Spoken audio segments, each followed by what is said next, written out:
Welcome back. I'm Mudar Pratap Singh. You're joining us on NewsX. The 151st Assembly of the Inter-Parliamentary Union, the world's oldest multilateral political body, founded in 1889 to foster parliamentary diplomacy, peace and sustainable development across 181 nations, is now underway. Speaking exclusively with NewsX in Geneva on the sidelines of the 151st Assembly of the Inter-Parliamentary Union, Vice President of the IPU Executive Committee and Indian MP Aparajita Sarangi has hit out at Pakistan over Kashmir and the Indus Water Treaty. The interview to NewsX came after India's delegation at IPU invoked the right to reply to Pakistan's National Assembly Speaker Sadiq Sardar Ayaz. Ayaz had spoken on Jammu and Kashmir and Indus Water Accords. Sarangi delivered a stinging rebuttal to Pakistan's baseless claims on Jammu and Kashmir, slamming their habitual propaganda and terror exports as attempts to politicize forums. She asserted that Jammu and Kashmir is integral to India. She also highlighted how the provisions of the Indus Water Treaty needed a relook. She emphasized that the Pahalgam terror attack destroyed any possible bonhomie and goodwill with Pakistan, and India is now setting its record straight. Let's listen in to this excerpt. NewsX's editor-in-chief Rishabh Gulati was in conversation with MP Aparajita Sarangi. Extremely clear that Jammu and Kashmir was an integral part, is an integral part and shall always remain an integral part of India. And the accession of Jammu and Kashmir to India has been extremely legal, and that is irrevocable. And as far as the Indus Water Treaty is concerned, in fact, whatever I said there, I definitely like to reiterate for the knowledge of the audience that this particular treaty was signed about 6 decades back in 1960. And Indian government had been requesting Pakistan for revisiting this treaty, revisiting the provisions of the treaty, keeping in view the fact that a lot of water has gone down the Ganges and a lot of the provisions of the treaty needed a relook. But Pakistan, unfortunately, had not been listening to India, not paying a deaf ear to India. And thereafter, the April 22nd Pahalgam thing happened. And we were all aghast. Post-April 22 Pahalgam massacre, I would say, where is the goodwill, where is the bonhomie, where is the friendship? So I think the Indian government, giving their reasons, was well within its right to actually put the entire treaty into abeyance. So I think we had to put facts straight. We had to tell the international audience that Pakistan was instigating India, attacking India for no reason whatsoever. Joining us now live is Ambassador Mahesh Sachdev, former diplomat. We also have Major General Rajan Kochar, defense expert, joining us live. Adit Kothari, foreign affairs analyst, is live with us. Joyita Basu, editor of the Sunday Guardian, is also with us on the broadcast. Let me make a start with you first, Ambassador Sachdev. Strong position being put out on a variety of issues by India at the IPU. But what, of course, really stood out was this strong takedown of Pakistan and its baseless propaganda made there at the forum. You are absolutely right. I think the statement made by Ms. Sarangi was quite forthright, quite strident, and left no one in doubt about India's position on cross-border terrorism, on Kashmir issue, as well as on Indus Water Treaty. These are 3 subjects that she handled very deftly and left no one in wondering about what India's positions were on these issues. At the same time, let me also add that the deliberate politicization of these issues is a Pakistani ploy to keep the Kashmir dispute alive in the international arena. So we have to be very careful not to fall in that trap. And Ms. Sarangi did exactly right. She replied to the point and left it at that. Didn't go beyond, didn't provide new ammunition for Pakistanis to use it for further propagandizing the bilateral ties, etc. Uh, I think this was done with a finesse and with a aplomb that she deserves. Thank Okay. you. Okay, let me get in Major General Rajan Kochar as well. Major General Rajan Kochar, how important is it to counter Pakistan's attempts to try and rake up Jammu and Kashmir and try and spread these myths and propaganda before the international world at all the fora that they try and access? How important is it to bust this propaganda, to rebut and rebunk effectively, as our MP there has done at IPU? Uday, thank you very much for inviting me to this discussion. I think a very, very pertinent point which you have made. It's very important to carry out a riposte to whatever Pakistani propaganda is going about. And I think Pakistan has been slightly emboldened by the support of the United States, also, I would like to mention here, because they are now thinking that they have a friend in the United States, and especially in the UN, where the rate of the United States is quite strong. But at the same time, I think Sarangi has brought out things in a very, very clear and a concise manner. Pakistan, see, if you see the track record of Pakistan, and we see that time and again Pakistan tries to build up a narrative because that is what they believe. The strategic communication which emanates from Pakistan is well orchestrated, and they try to bring up these issues in all multilateral forums, and therefore it is extremely important for India to do an immediate rebut. See, what happens that in case we don't do an immediate rebut, the journal perception management we lose out. We actually lose out upon, because basically it's all a game which is being played in the minds of the people, especially the international community. And perception management is very, very important today. And as a concept, as a strategy, I think India has realized it now that we must rebut and whatever, and also debunk this. Debunk theory is also very, very important to whatever Pakistan wants to say. And I would also, I thought we could have also done it in a very stronger manner by bringing out a comparison between Jammu and Kashmir of ours and the Pak occupied Kashmir in J&K, because the central government of ours has infused 41,000 crores into the development of Jammu and Kashmir. And if you look at POK today, it is largely undernourished, and hardly any infusion of funds have taken place into the POK, and we need to highlight these two aspects. And we recently saw a major agitation in POK against the police forces, against everything there. And it is not only POK, we also should highlight humanitarian issues in Baluchistan and Khyber Pakhtunkhwa, and also the Tehreek-e-Libaq agitation which has taken Pakistan by storm, which unfortunately has not been highlighted into the international media. So I think this has to be a whole of nation approach. We need to project this in forums like this. If Pakistan can raise this bogey of Jammu and Kashmir time and again, and it is going to not impact much, but at the same time, we should be very, very strong in what we say, and we should bring out these. More than 1,000 people have been killed in Pakistan by their own forces. It's a very great humanitarian tragedy in Pakistan.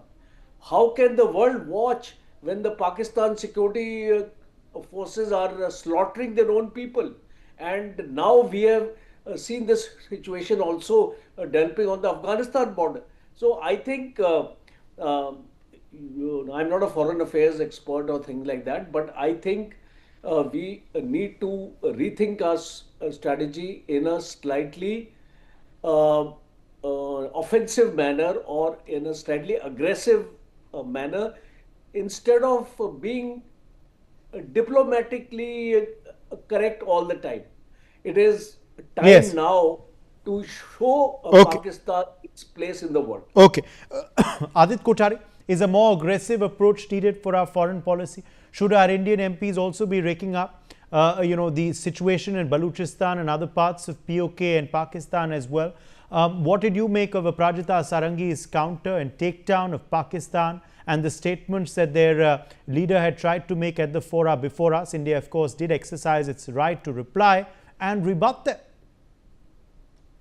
So I think the rebuttal that Ms. Sarangi gave to the speaker, Ayaz Sadiq, I think was fairly solid, and it sort of dismantled the propaganda machinery that the Pakistanis always come armed with in these sort of multilateral platforms. But I do concur with Major General Kocher when he says that, from a perception management perspective, we seem to be more entangled with the Pakistani narrative rather than, creating our own narrative. For example, I'll say something. We often call it the Pakistani occupied Kashmir. It's not Pakistani occupied Kashmir. It's Pakistan occupied Jammu Kashmir and GB. Half the people in India don't even know that Gilgit-Baltistan is a integral part of that Jammu Kashmir region, which has been occupied, which has been illegally occupied by the Pakistanis. Only 5% of the land currently under the occupation of the Pakistanis is actually Kashmir. Muzaffarabad, Mirpur, all of these people are basically Dogra community, they're Pahadi community. Not many people even speak Kashmiri. So when we basically give them a garb of Kashmiri, we're actually playing into the narrative of the Pakistani deep state, and we are continuously trying to sort of fend off any sort of narrative either on international forums or bilateral forums that the Pakistanis, try to sort of get us on. Here, I think we had the opportunity to basically highlight the violations of human rights that the Pakistani state basically indulges in, whether in Gilgit-Baltistan, as Major General Kocher pointed out, in Mirpur over the last month and a half, where 10 people were killed, hundreds were injured, there was internet blackout. So who are these people who are coming giving us sermons about human rights? You have to see the human rights records in Balochistan. You have to see the human rights records in Khyber Pakhtunkhwa. So obviously they stand on very flimsy ground, and we have been inefficient and ineffective in sort of dismantling their fake propaganda to a large degree because we believe in political correctness. So I think we need to take the step forward, and we need to, hit them where it really hits them hard, academically challenge them that, 77 years ago, the UN Resolution 48, which basically, UN Resolution 47, which basically says that, it's a conditional and sequential events that the Pakistani army will have to completely disengage from the land of Jammu and Kashmir, completely have to vacate it so that the UN plebiscite can be held. Those are the narratives which we don't get to hear in these multilateral forums. And I think it's time that, India needs to kick that political correctness into the bin and, start highlighting and start tackling the Pakistanis head on for that. Okay, let me in fact take that to you, Joyita Basu. Of course, this takedown of Pakistan at the IPU. Pakistan was trying to, of course, resort to its false propaganda as always at international fora. They've done it before at the UN. They're doing it now at IPU. But India, of course, has exercised its right to reply every time robustly. We've seen it before at the United Nations with our diplomats. And now it was Lok Sabha MP Aparajita Sarangi at the IPU. What did you make of her strong response given? That, of course, did go viral. And also, what you would expect from our MPs at this fora to be emphasizing on in the next 24 to 36 hours while the sessions go ahead, Joyita? Well, Uday, while it's a fact that Ms. Aparajita Sarangi's reply was quite strong, but I also feel that certain things she missed. First of all, the first thing that needed to be pointed out is that what is Pakistan doing in this Interparliamentary Union meeting? What sort of a parliament does Pakistan have? How many of these MPs are there who are actually elected? What have they done to the elected prime minister who was there? Is this, what kind of a parliament? Is Shehbaz Sharif an elected prime minister. He is not. He is a selected man. So what is Pakistan talking about, coming to this meeting where all these, different countries, they have sent their parliamentary delegations. What is Pakistan doing there, even there? That is the first point that I think it could have been pointed out. And if you go through the agenda of this particular meeting, now the general debate in the IPU, they're supposed to focus on the overall theme of upholding humanitarian norms and supporting humanitarian action in times of crisis. Right does Pakistan have to talk about anything on Kashmir when what has it been its record? It has been bombing its own people. And it is through history we have seen it has massacred its own people. It kind of, when you look at Balochistan in particular, I will come to Gilgit Baltistan and later, which the others have already spoken about. Now if you look at Balochistan, what have they done? They have literally leased out, rented out that land to China. And how is China treating the people of Balochistan? They have legitimate demand for freedom and they have every reason. How come, we never talk about that Balochistan was an independent country? This is something I think, it's a major failure of our foreign policy establishment that we do not keep highlighting this issue we do not take it to this issue internationally. Look at Pakistan. What has China done to Gwadar? It has fenced off that area where Baloch people do not have the right to enter. What have they done? Just because it is close to the General Asim Munir, it is close to, the Donald Trump now, they have got Baloch National Army declared as a terrorist force. Is that really so? Okay, it's a case of, your freedom fighter is my terrorist, and now what they have done, Baloch are really fighting for their right to survive and right to be a sovereign nation. Now, what is happening about that? Now, this is something I do not understand why the Indian, I would say MPs, diplomats, no one talks about it. Now, this is something very, very surprising. Who are we trying to, I would say, please? Are we worried that they are going to say, you say Kashmir is also fighting for independence, but they're already saying that, isn't it? They're already saying, so what are we so coy about? Go speak out, give the history of Balochistan, show how Akbar Bukti was killed, was bombed by the Pakistanis. Okay, if you look at, just pick up Balochistan and show it to the world what has happened. Bring in every speech that you make, don't just talk about, how you're talking about Kashmir and all, and terrorism. Pakistan itself is a terrorist state. Highlight that and how it has been, basically talk about the ill treatment of its own people. Okay, let me take that quickly to you as well now. Once again, Major General Kochar, now Pakistan of course has been guilty of this kind of propaganda numerous times. You were talking of course about some ways that India can of course also bring this up before the international community, but surely now the international community also must wake up. As Joyita Basu just said, what is Pakistan doing in the IPU in the first place? What is the state of their democracy? What is the state of their National Assembly? What is the state of their parliament? Everyone knows. And how elections there are conducted. In fact, now the fact that Donald Trump is sparing more time for Asim Munir than Shehbaz Sharif exposes everything. On finally the fact that the world is seeing who is calling the shots in Pakistan then. Is it time then that there is an earnest effort that Pakistan be removed from institutions like the IPU, the UN and whatnot, and the international community also now must wake up?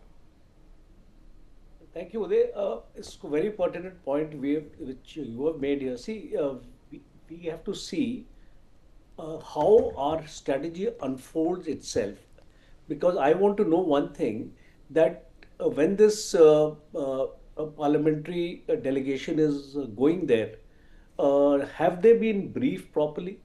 Have they had an interaction with the foreign ministry to bring out certain aspects. Some kind of a research has been done, some kind of information given to them, then on what aspects are they going to speak. So this is one part of it, because if you have to create a narrative, it has to be well thought of, it has to be credible, it has to be well researched, and it has to be like a story which is appealing or which is truthful to the international community.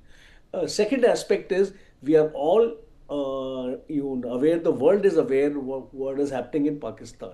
Who's projecting it?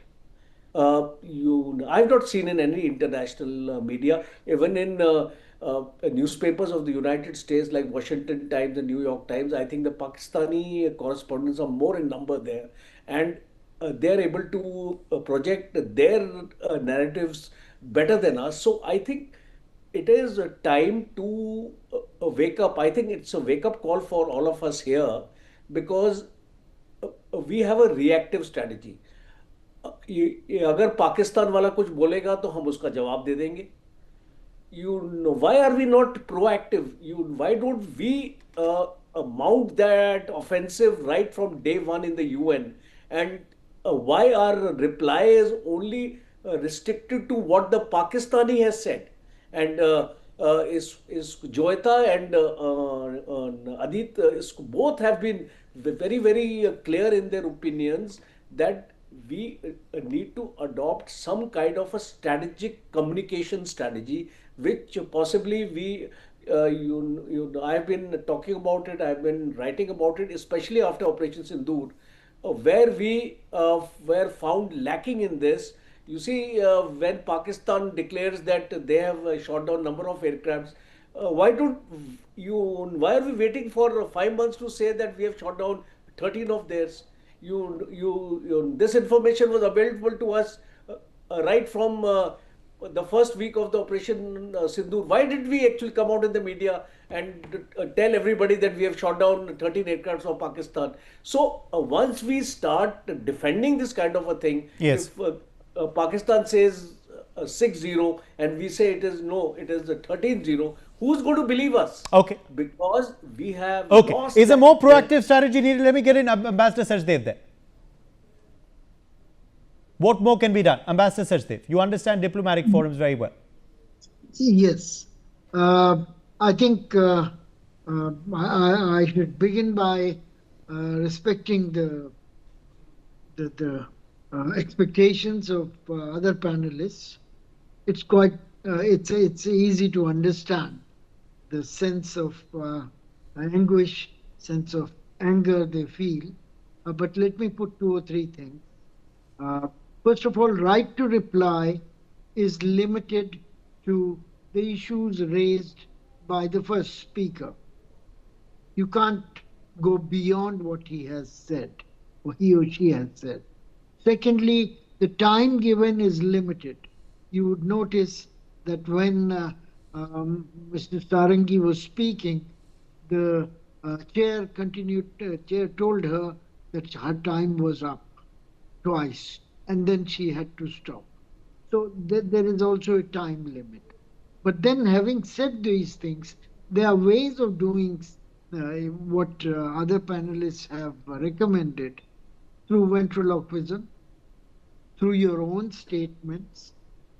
For example, we could, like Pakistanis, continue to have NGOs, human rights organizations, etc., talk about Kashmir situation. We could also promote people who can represent Baluch or Pashtuns or Sindhis and Kashmiris. So that is not denied. These people, on many international gatherings, they have observer status, and we could help them there to talk about it.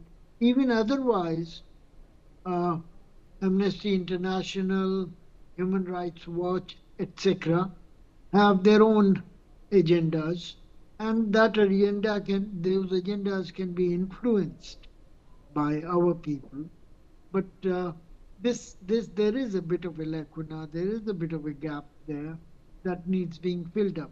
Let me give you a stark statistics I came across last month. Pakistan spends, I think, 4 times as much in America lobbying Yes. as we do. Okay. So those are the kind of Yeah, that's important to put into context as well. All right, we've run totally out of time, I'm afraid. My thanks to all of our guests for joining us on this broadcast.